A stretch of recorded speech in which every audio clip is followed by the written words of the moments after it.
Inilah Injil suci menurut Matius. Dalam khotbah di bukit, Yesus berkata kepada murid-muridnya, "Mintalah, maka kamu akan diberi. Carilah, maka kamu akan mendapat. Ketuklah, maka pintu akan dibukakan bagimu. Karena setiap orang yang meminta akan menerima, setiap orang yang mencari akan mendapat, dan setiap orang yang mengetuk, baginya pintu akan dibukakan. Adakah seorang daripadamu yang memberi batu kepada anaknya jika ia meminta roti, atau memberi ular jika ia meminta ikan? Jadi, jika kamu yang jahat tahu memberikan yang baik kepada anak-anakmu, apalagi Bapamu yang di surga, Ia akan memberikan yang baik kepada mereka yang meminta kepadanya. Segala sesuatu yang kamu kehendaki supaya orang perbuat kepadamu, perbuatlah juga demikian kepada mereka. Itulah isi seluruh hukum Taurat dan kitab para nabi." Demikianlah sabda Tuhan.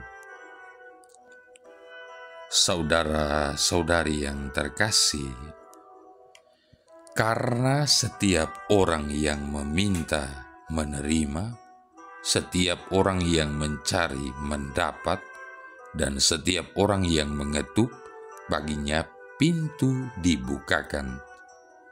Kalimat inilah yang seringkali dijadikan landasan untuk kita memohon sesuatu kepada Tuhan di dalam doa-doa kita. Hal ini tidaklah salah. Akan tetapi, kita juga harus ingat bahwa bagi Tuhan tidak ada sesuatu yang tersembunyi, dan pengetahuan kita manusia sangat terbatas. Bapa kita di surga tahu apa yang terbaik bagi kita yang meminta kepadanya. Kalau boleh saya tarik kesimpulan, jawaban doa sesungguhnya ada 3, yaitu ya, tidak, dan tunggu. Ada kalanya doa kita cepat sekali dijawab oleh Tuhan dan kita beroleh apa yang kita inginkan. Tetapi ada pula ketika kita sudah berdoa dan meminta setiap hari, bahkan kita melakukan novena tiap hari, tapi tetap tidak dikabulkan. Itu semua karena Tuhan tahu yang terbaik untuk hidup kita.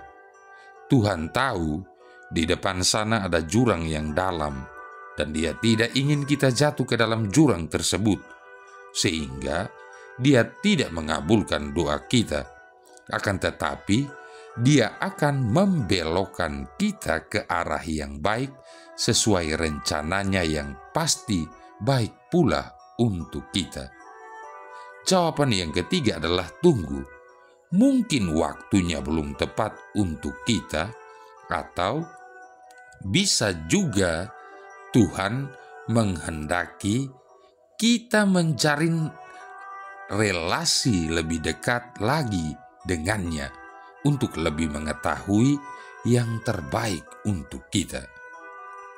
Saudara-saudari yang terkasih, suatu ketika seseorang pernah bercerita kepada saya bahwa dia sedang mengalami trouble di tempat kerjanya waktu itu, dan dia sedang berusaha untuk mencari kerja di tempat yang baru.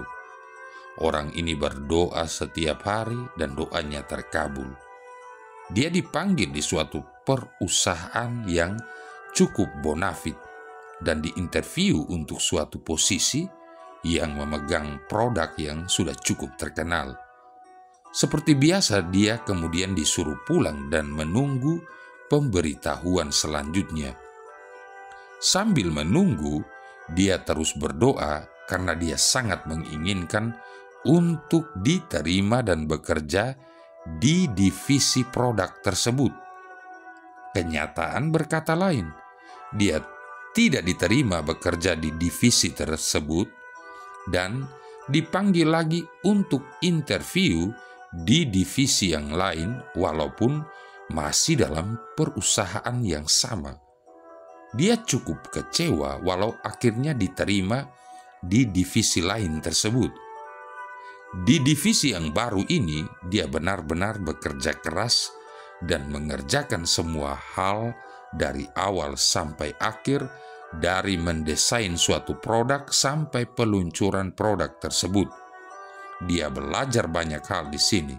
Singkat cerita, akhirnya dia mendapat tawaran dari suatu perusahaan yang besar untuk menduduki suatu posisi tertentu yang cukup tinggi. Dia akhirnya sadar bahwa Tuhan memberi apa yang dia perlukan dan bukan apa yang dia minta. Saudara-saudari yang terkasih, cerita tadi mungkin sering menimpa hidup kita, walau dengan versi yang beraneka ragam.